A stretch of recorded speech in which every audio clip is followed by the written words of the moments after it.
Evangelho de Lucas, capítulo 9, que a paz do Senhor esteja sobre nós. Tendo Jesus convocado os 12, deu-lhes poder e autoridade sobre todos os demônios e para curar doenças. Também os enviou a pregar o reino de Deus e a curar os enfermos. E disse-lhes: não levem nada para o caminho, nem bordão, nem sacola, nem pão, nem dinheiro. Vocês também não devem ter 2 túnicas. Na casa em que vocês entrarem, fique ali até saírem daquele lugar. E onde quer que não receberem vocês, ao saírem daquela cidade, sacudam o pó dos pés em testemunho contra eles. Então, saindo, percorriam todas as aldeias, anunciando o evangelho e fazendo curas por toda parte. Ora, o tetrarca Herodes soube de tudo o que passava e ficou perplexo, porque alguns diziam: João ressuscitou dentre os mortos. Outros diziam: Elias apareceu. E ainda outros diziam: um dos antigos profetas ressuscitou. Herodes, porém, disse: eu mandei decapitar João.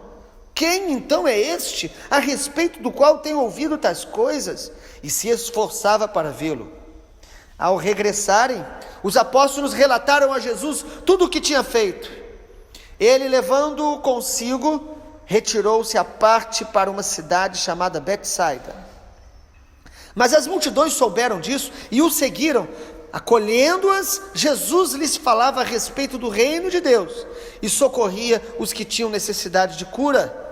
Mas o dia estava chegando ao fim, então os 12 se aproximaram de Jesus e disseram: despeça a multidão, para que, indo às aldeias e campos ao redor, se hospedem, encontrem alimento, pois estamos aqui num lugar deserto. Jesus, porém, lhes disse: deem vocês mesmo de comer a eles. Os discípulos responderam: não temos mais que 5 pães e 2 peixes. A não ser que nós mesmos vamos e compremos comida para todo este povo, porque estavam ali cerca de 5.000 homens. Então Jesus disse aos seus discípulos: façam com que se assentem em grupos de 50.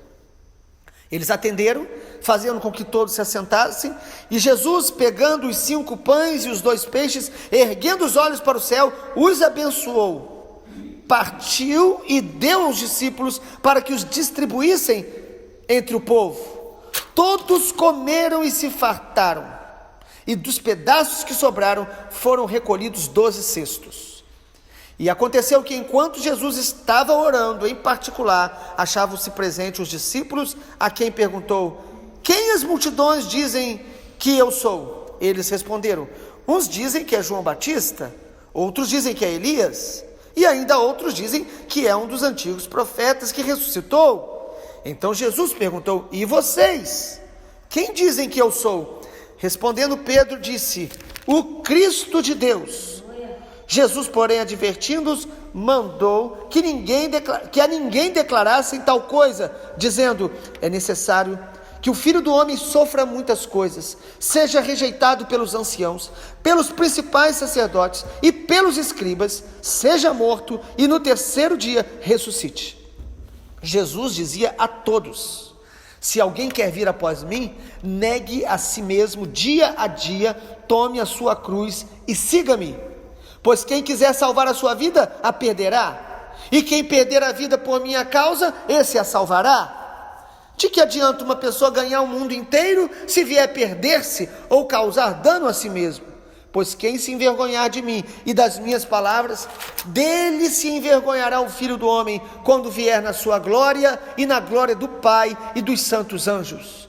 Em verdade lhes digo que alguns dos que aqui se encontram não passarão pela morte, até que vejam o reino de Deus. Até o versículo 27. Louvado seja o nome do Senhor. O Senhor Jesus chamou a todos os seus discípulos, a todos aqueles que realmente reconheceram que Ele é o Filho de Deus, para pregarem o evangelho do reino de Deus. Nós somos chamados, todos nós, para anunciar o evangelho do reino de Deus.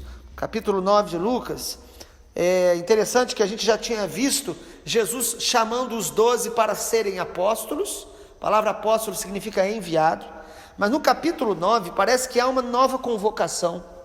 onde o versículo 1 diz: Jesus convocou os 12 que já estavam com ele e deu-lhes poder e autoridade sobre todos os demônios e para curar doenças.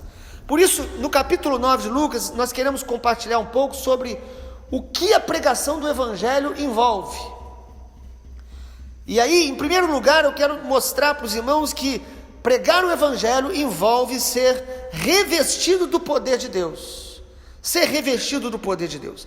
Jesus aqui então já estava ensinando, os apóstolos já tinham visto milagres, os apóstolos já tinham orado certamente por pessoas, creio eu que já tinham manifestado muitas curas também através dos apóstolos, mas aqui no versículo 1 diz que Jesus dá a eles, ou Jesus os reveste de poder e autoridade. Amado, Deus nos chama para fazer a sua obra e Ele nos capacita. O Senhor não te envia para fazer nada sem te capacitar. Aqui o Senhor está enviando-os e está dizendo: eu os revisto de poder. Para todo o propósito de Deus haverá poder de Deus e provisão de Deus. O evangelho é poder de Deus, é ser revestido do Espírito Santo para anunciar quem é Jesus. Pregar o evangelho do reino de Deus é pregar sobre quem é Jesus. E aí o poder de Deus aqui envolve poder sobre todos os demônios. É muito interessante essa expressão de Lucas, no versículo 1. E para curar doenças. O Senhor Jesus nos deu autoridade.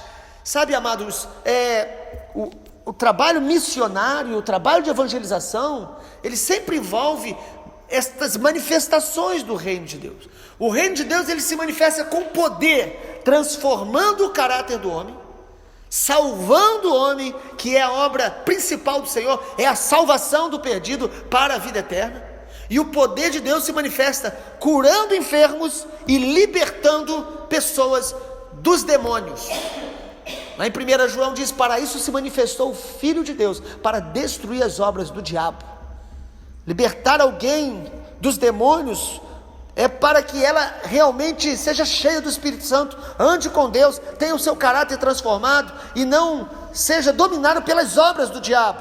Quais são as obras do diabo? O pecado deliberado, controlando a pessoa. Sejam os pecados que nós às vezes consideramos como piores, e realmente a Bíblia coloca alguns como mais destruidores e consequências mais terríveis, como aqueles pecados que às vezes achamos menores, mas que, se praticarmos deliberadamente, todo pecado destrói o caráter, a personalidade, relacionamentos, destrói a comunhão do homem com Deus. Quantas pessoas estão morrendo por causa da amargura, falta de perdão? Quantas pessoas estão adoecendo a si mesmo e a outros por causa da maledicência, por causa do hábito de difamar, ou de às vezes comentar coisas que estão contaminando outros. Quantas pessoas estão disseminando ódio através das redes sociais? Isso tudo é pecado contra o Senhor. O evangelho liberta o homem do domínio do pecado. O evangelho nos santifica. O evangelho é Jesus. E quando nós vamos pregar o evangelho, amado, ele vai nos transformando. O próprio evangelho que a gente prega, ele nos transforma, e ele é poder de Deus sobre nós para pregar na dependência do Senhor. Por isso que no versículo de número 2, o Senhor Jesus falou: não levem nada para o caminho. É estranho quando a gente lê isso. Não leve bordão, não leve sacola, nem dinheiro. O que Jesus está querendo dizer aqui é o seguinte: quando você ouve a voz do Senhor para fazer a missão dele, para pregar o evangelho, para exercer o seu ministério, nós devemos nos concentrar mais em ouvir e obedecê-lo do que nos detalhes de ficar se preparando e se preocupando com coisas menores. É dependência total do Senhor. Jesus está dizendo: não se preocupe com o dinheiro ou com aquilo que você vai levar, ou seja, dependa do Senhor. O evangelho é poder de Deus que nos capacita e nos faz dependente de Deus. É Ele que nos capacita. Há muitas pessoas adiando obedecer o Senhor, dizendo: eu preciso de dinheiro, eu preciso de apoio, eu preciso de alguma coisa. E nos parece que Jesus, o que Ele espera de nós é simplesmente obedecer a sua ordem.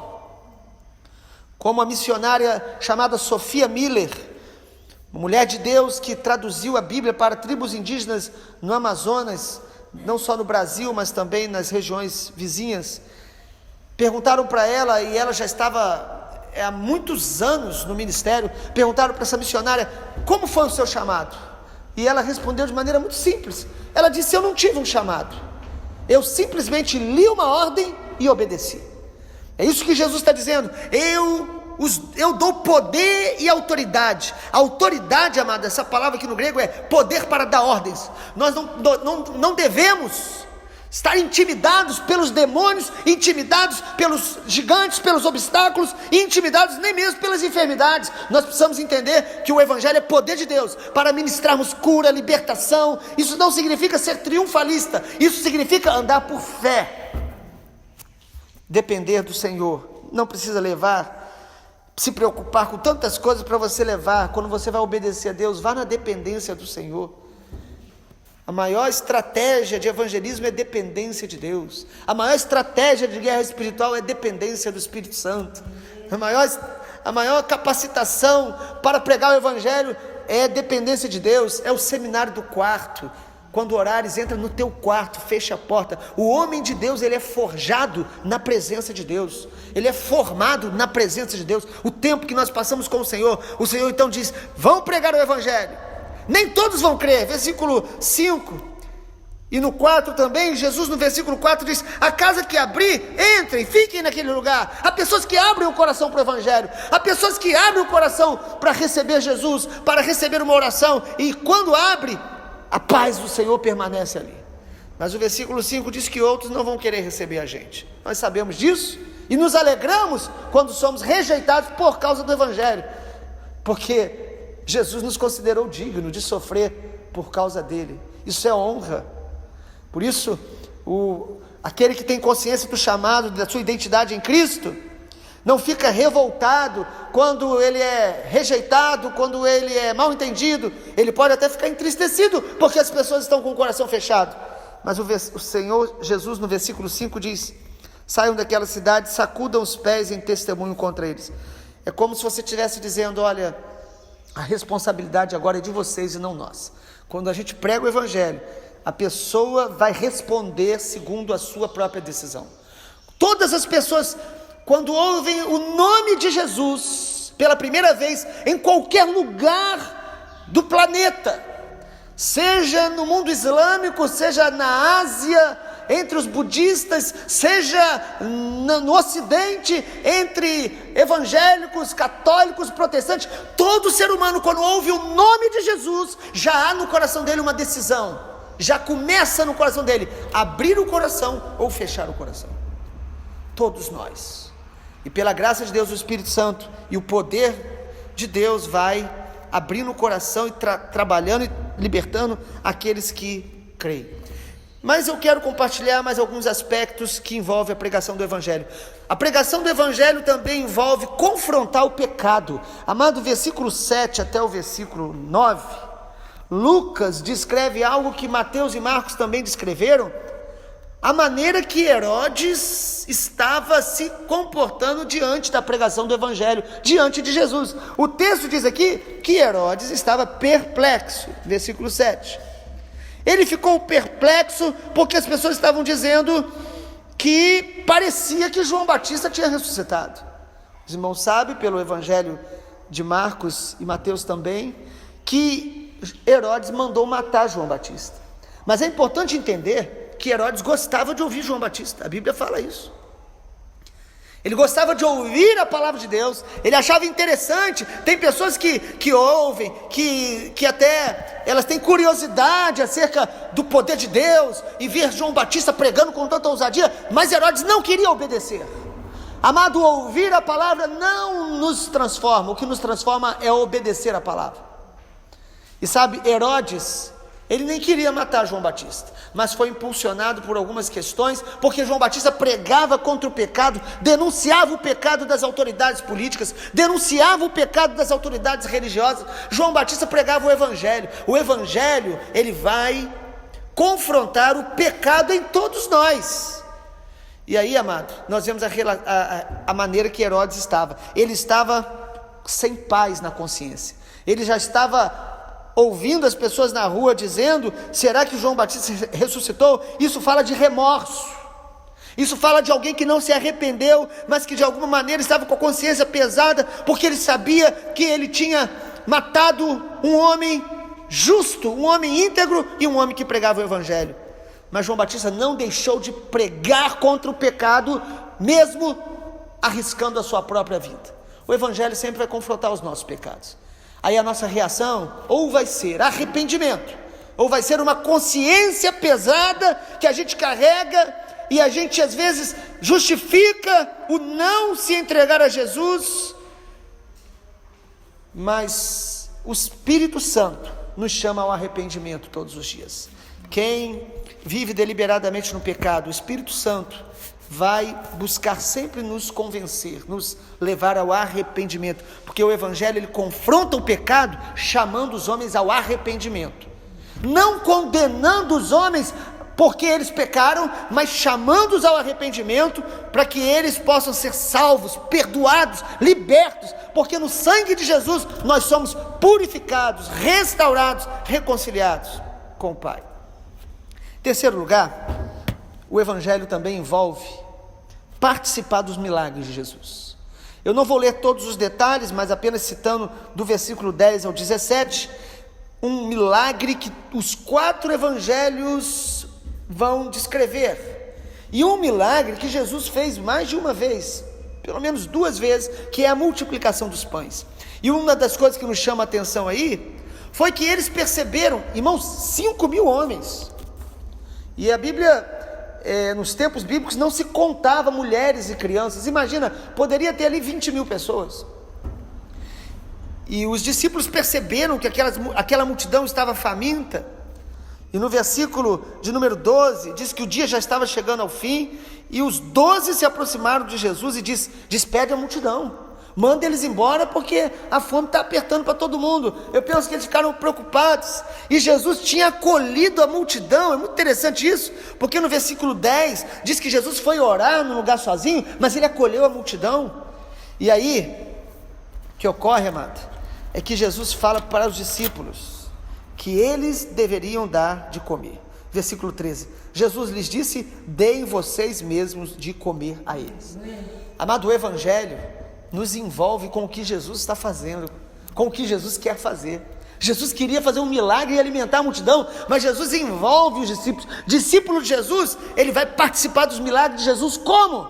Orando para que os milagres aconteçam, organizando as pessoas em grupos, chamando as pessoas para estarem ali reunidas. Jesus estava ali pregando sobre o reino de Deus, mas ele estava preocupado com a necessidade das pessoas. O Evangelho coloca os discípulos de Jesus envolvidos com a necessidade das pessoas, buscando supri-las, suprir a maior necessidade do homem, que é de salvação, mas também perceber quando há pessoas com fome, pessoas precisando de suprir suas necessidades básicas. Os discípulos de Jesus participam dos milagres de Jesus. E nesse texto, algumas coisas que a gente percebe: Jesus mandou eles se organizarem. Muitas vezes a nossa vida precisa de multiplicação, precisa de Deus, realmente a gente precisa de uma bênção na área financeira, nós precisamos nos organizar. Jesus organiza aquele grupo. Jesus manda eles partirem o que eles têm. Eles têm apenas ali 5 pães e 2 peixes, versículo de número 13. No outro evangelho, salvo engano foi em Marcos, diz que era um jovem que tinha esses pães e peixes, como se fosse um lanche que talvez a mãe mandou para ele estar ali com a provisão para ele, e Jesus pega aquele pouco e agradece. Amado, os milagres de Deus, eles acontecem quando nós somos gratos pelo que a gente tem. Nós precisamos ser gratos mesmo quando a gente tem pouco. Nós precisamos ser gratos pelas bênçãos de Deus. Amado, nós temos a tendência de enxergar mais o que falta do que o que temos. Ser gratos de coração, agradecer ao Senhor. Jesus agradece e parte o pão, e todos são alimentados. Em quarto lugar, o Evangelho também envolve reconhecer quem é Jesus. Versículo 18 em diante, Jesus chega para os discípulos e pergunta: quem as multidões dizem que eu sou? A gente pensa que fake news é algo muito atual, mas na verdade fake news está desde Gênesis, quando a serpente disse para Eva que não era bem assim o que Deus tinha falado. E se você ler a Bíblia, você vai perceber que sempre Satanás e o coração humano vai tentar distorcer a verdade de Deus, em todo tempo. E aqui, entre a multidão, se dizia que Jesus era João Batista, que tinha ressuscitado, ou Elias, ou algum profeta antigo, mas Jesus chega para os discípulos dele e pergunta: e vocês, quem vocês dizem que eu sou? Amado, o Evangelho vai nos levar a reconhecer quem Jesus é de fato, não aquilo que a gente quer, não definir Jesus de acordo com os nossos moldes, nossos interesses, mas o Evangelho vai nos fazer ter um encontro pessoal com Jesus, reconhecendo quem Ele é. E quando Jesus pergunta, Pedro responde: tu és o Cristo de Deus, o Cristo, o Filho do Deus vivo. Cristo significa ungido. Pedro reconhece que Jesus é o Messias. A palavra Cristo, ela é referente ao Messias, ao enviado de Deus, aquele que era aguardado, aquele que salvaria, que libertaria, que perdoaria, que transformaria a cada um que recebesse a sua presença. Amado, Pedro reconhece que Jesus não é mais um, Ele é o único. Ele é o único Senhor, Ele é o único caminho, Ele é a única verdade. Nós vivemos num tempo de pluralismo, onde as pessoas tentam dizer que todos os caminhos são possíveis para se seguir a Deus, mas Jesus, Ele é o único Senhor. Sem Jesus não há salvação. Pedro reconhece quem é Jesus. O Evangelho do Reino de Deus, bíblico, afirma quem é Jesus. Ele é o único. E é interessante que Jesus, a partir da confissão de Pedro, Jesus começa a descrever um pouco mais a obra dele. No versículo de número 22, Jesus diz: é necessário que o Filho do Homem sofra muitas coisas, seja rejeitado pelos anciãos, pelos principais sacerdotes e escribas, seja morto e no terceiro dia ressuscite.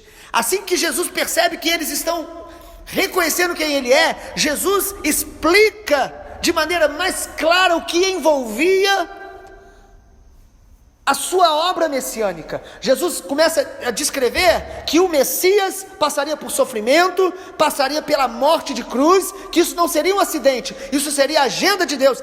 A cruz era a vocação de Jesus, e Ele anuncia que o Messias ressuscitaria no terceiro dia.